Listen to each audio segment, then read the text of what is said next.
Okay, so the first question I have here is 4x equals 3 plus 3x. And I want us always to remember some things along here on the side.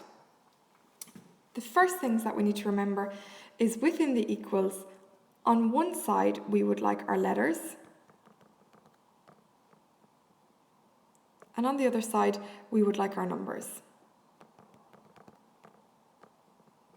That's kind of generally how we'd like this to work out. So we would appreciate if it was something, say, like x is equal to 4. So on this side we have our letters, and on this side we have our numbers. So knowing that this is the equal sign, and on this side I would like my letters, and on this side I would like my numbers, there's something on the wrong side. And that something is this plus 3x. That is what we refer to as a letter, because it's attached to the x. Okay, so it's a letter, and we need to get rid of that. So I spoke to you already about balancing, and the fact that the only way we can get rid of that is if we have, say, a minus 3x. Because my plus 3x and my minus 3x would cancel.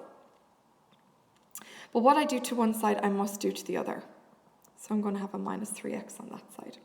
So my plus 3x and my minus 3x cancel, and I'm now left with, within here, I've got my equals.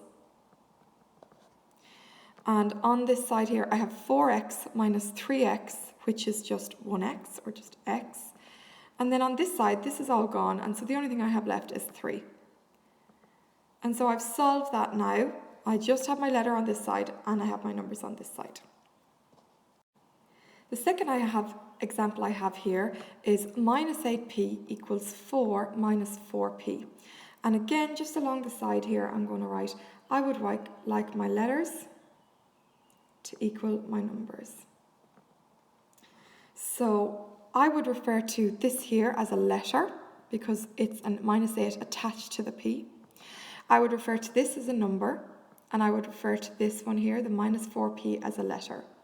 So the first thing that's on the wrong side here, or the only thing in this case that's on the wrong side, is this minus 4p. That's a letter, and it needs to be over here. So we need to get rid of it. The only way I can get rid of it is if I add 4p. But again, with balancing, what I do to one side, I must do to the other. And so my new line will be, well, my 4p and my minus 4p will cancel, and I will be left with 4 on this side. And on this side here, I have minus 8p plus 4p, which gives me minus 4p. Again, I'm not asked for minus 4p. I'm looking to find what p is equal to. So this is a minus 4 multiplied by p. The only way I can get rid of this minus 4 is if I were to divide it by minus 4. But again, what I do to one side, I must do to the other. And my minus 4 and my minus 4 will cancel, and p will be equal to 4 minus 4 is, 4 goes into 4 once, and with division we have a plus and a minus, and a minus and a plus give you a minus.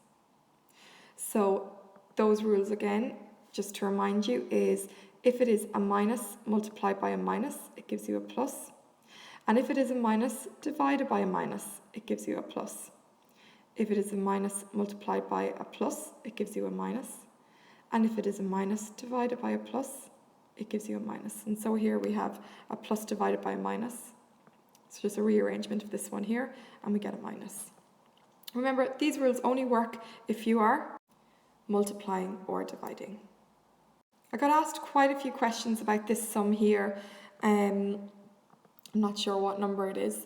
It's 4x is equal to 9x. And how to solve it. But obviously we go again to the same rules. I would like my letters to equal my numbers. This is a letter. This is my equal sign, and this here is a letter. So this is on the wrong side.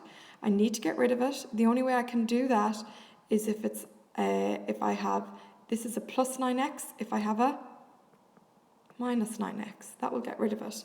But what I do to one side, I must do to the other. And my plus 9x and my minus 9x will cancel.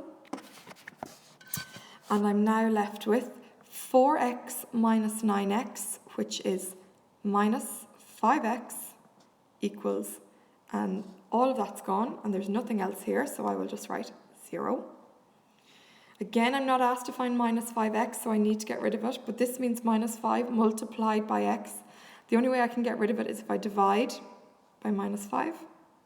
But what I do to one side, I must do to the other. And that will cancel, and therefore x is equal to 0 divided by minus 5, which is just 0. So just a little 3 questions there to help you on your way during activity 2.